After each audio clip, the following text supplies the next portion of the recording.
Welcome back to Gillette Stadium, everybody. My name is Mike Petraglia, joined as always by Patriots expert analyst for WEEI.com, Christopher Price.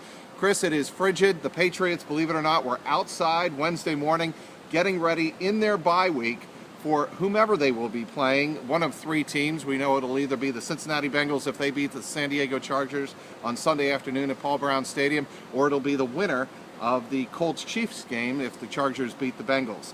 What does it tell you about this Patriots team that they're out on a 0-degree day wind chill here at Gillette Stadium getting ready in the bye week? This isn't a week off for them. This is a business week. This is one of those weeks where you have to focus. And it's not so much focusing on who you're going to play, but it's about taking care of your own business. It's about making sure that things on your roster are tightened up, things that might be a problem going forward, things that are tightened up. It's absolutely key for them to get that kind of stuff taken care of this week, and then next week they can look forward to whomever they're playing.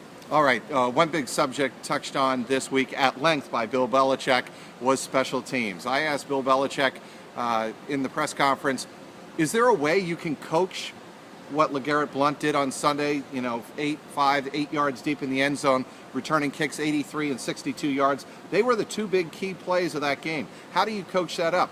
Belichick said it really is about, the height of the kick and the hang time rather than how deep the kick is. It's little things like that I find fascinating, and I think something that this team does very well. I agree with you. When you look at the success that this team has had, 2001, 2003, 2004, a lot of it has been because of special teams. You look at the last dozen years, the big plays, and Matthew Slater talked a little bit about in the locker room today, the fact that sometimes in these big games, it's the smallest of plays that end up making the difference. And a lot of times in those games, those small plays are made on special teams. And one thing, Chris, that Matthew Slater touched on, and I think is very relevant, early in the season, the Patriots were not good generating big plays on special teams. Let's face facts. Slater even admitted it. But lately, in big occasions, this team has the propensity, if you will, for coming up for big plays. Way back in the 2001 AFC Championship in Pittsburgh, everybody remembers the Troy Brown punt return. Yeah, exactly. When you look at this year in particular, and we're not just talking about the specialists, you're not just talking about guys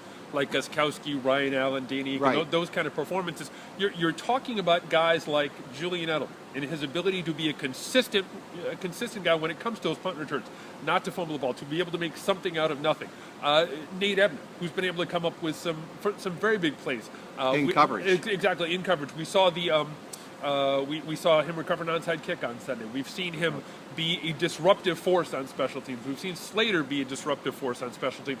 Again, that's in addition to the work of guys like Gostkowski, Ryan Allen, Danny, those pure specialists. They've gotten really good special teams play across the board. And I know you're writing something about this going forward. I think it's going to be huge going into this postseason because yards are always at such a premium in those big games. They're going to need a great performance out of the special teams.